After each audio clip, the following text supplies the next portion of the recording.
ജപ്പാനിൽ നിന്ന് കൊണ്ടുവന്ന പാൽനിറ പാൽക്കുഴമ്പ് എന്നിവ ഉള്ളം കയ്യിലിട്ട് ചലച്ചുണ്ടാക്കിയ ഈ മരുന്ന് നിങ്ങൾ ചൂണ്ടുവരെ കൊണ്ട് തോണ്ടിയെടുത്ത് അണ്ണാക്കിട്ട് ഒരു 3 കറക്ക് ടപ്ലിയു ടപ്ലിയു ടപ്ലിയു എന്ന് സ്വരം കേട്ടാൽ സംശയിക്കേണ്ട സുഹൃത്തെ നിങ്ങൾ രോഗം ചേട്ടം മാറി നോക്കണം സാർ. ഇതുപോലെ എന്റെ കയ്യിലിരിക്കുന്ന കെട്ടുമ്പനെ ആനയാക്കാമാനെ പൂനയാക്കാം പൂനെ ചേനയാക്കാം. ഇത് മായമല്ല ജാലമല്ല മരുന്നിന്റെ മാധ്യമ ശക്തി മാത്രമാണ്. ആലപ്പിയടി മാലി കൊണ്ടോട്ടി കൊല്ലേണ്ട വിദേശ രാജ്യങ്ങൾ ചുറ്റിത്തച്ചാൻ ഇവിടെ വന്നിരിക്കുകയാണ്. ഞാൻ പറയുമ്പോ കളിയാണ് പൊളിയാണ് ചതിയാന്ന് അറിയില്ല സുഹൃത്തേക്കില്ല. പാറയിൽ മുള്ളിയാ തെറിക്കുക, വെള്ളത്തിൽ മുള്ളിയാൽ നുരമുങ്ങുക, ചില മൂന്ന്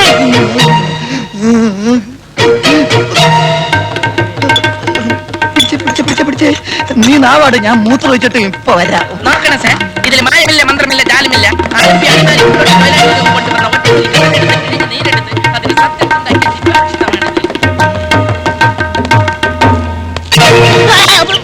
എനിക്കിനി ഒന്നും നോക്കാനില്ല. നിന്നെയും കൊല്ലും അവനെയും കൊല്ലും. നീ കൊണ്ടുവന്ന ഡോക്ടർ എന്റെ ജീവിതം തൊലച്ചടാ, അറിയാവോ? എന്നെ ഒന്നും ചെയ്യരുത്. അവനൊരു വ്യാജ ഡോക്ടറാണെന്ന് അന്ന് എനിക്കറിയില്ലായിരുന്നു. എന്ത്? അറിഞ്ഞപ്പോ അവനോട് ഞാൻ പലവട്ടം പറഞ്ഞതാ, അറിയാത്ത പണി ചെയ്ത് മനുഷ്യനെ കൊല്ലരുതെന്ന്. കേട്ടില്ല. എന്താ ഉണ്ടായത്? ആ വ്യാജനെ പോലീസ് പിടിച്ചോ? വ്യാജൻ? അത് ശരി.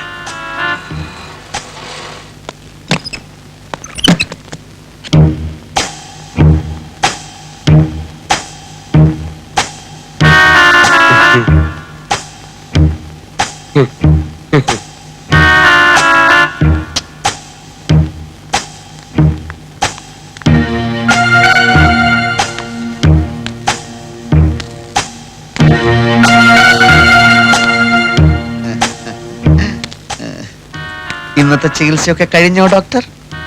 പിന്നെ എന്തൊക്കെയുണ്ട് വിശേഷങ്ങൾ? സുഖാണോ? ഇവിടെ അസൗകര്യങ്ങൾ വല്ലതുണ്ടോ? ഉണ്ടെങ്കിൽ പറയാൻ മടിക്കരുത് കേട്ടോ. ഡോക്ടർ എന്താ ഒന്നും മിണ്ടാത്തത്? ഓ, മനസ്സിലായി മനസ്സിലായി. നന്ദിനിയും ഡോക്ടറുമായുള്ള വിവാഹത്തിന് ഞാൻ തടസ്സമാകുമോ എന്നുള്ള സംശയം അല്ലേ? ഇനി ആ സംശയം വേണ്ട. നന്ദിനിയെ ഡോക്ടർ തന്നെ വിവാഹം കഴിക്കണം. പിന്നീടാ ഞാൻ ആലോചിച്ചത്, ഞങ്ങൾ തമ്മിൽ ഒരു ചേർച്ചയില്ല. ലണ്ടനിൽ പഠിച്ച വനിതാ ഡോക്ടറും മണിപ്പാലിൽ പഠിച്ച പുരുഷ ഡോക്ടറും. നിങ്ങൾ തമ്മിൽ ഭയങ്കര ചേർച്ചയാ. ഈ കല്യാണം നമുക്ക് എവിടെ വെച്ച് നടത്താൻ? ക്ഷേത്രം മതിയോ അതോ കല്യാണ മണ്ഡപം വേണോ? കല്യാണത്തിന്റെ അന്ന് ഈ നാടൊന്ന് ഇളകി മറിയണം. അത് ഞാൻ ഇളക്കി തരാം. ഡോക്ടർ വിഷമിക്കേണ്ടി വരില്ല.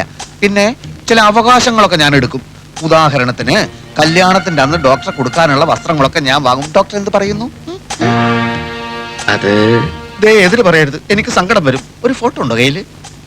ഫോട്ടോ ഡോക്ടറുടെ പത്രത്തിൽ കൊടുക്കാനാ. ഡോക്ടറുടെയും നന്ദിനിയുടെയും ഒരു അടിക്കുറിപ്പ് ഉണ്ടാവും. Doctor Rajagopal, doctor Nandini. ഇവർ ചിലപ്പോൾ അടുത്ത ആഴ്ച വിവാഹിതരായേക്കും. അങ്ങനെ കൊടുക്കാൻ എന്താ? വിവാഹിതരായേക്കും എന്ന് പറഞ്ഞു കൊടുക്കുന്നതിന് വിവാഹം കഴിഞ്ഞിട്ട് വിവാഹിതരായി എന്ന് പറഞ്ഞു കൊടുത്താ പോരെ? അതിൽ പുതുമയില്ല. വിവാഹിതരായേക്കും എന്ന് പത്രത്തിൽ കൊടുക്കുന്നതാണ് പുതുമ. ഫോട്ടോതാ ഫോട്ടോ ഒന്നും ഇല്ല. ഫോട്ടോതാ.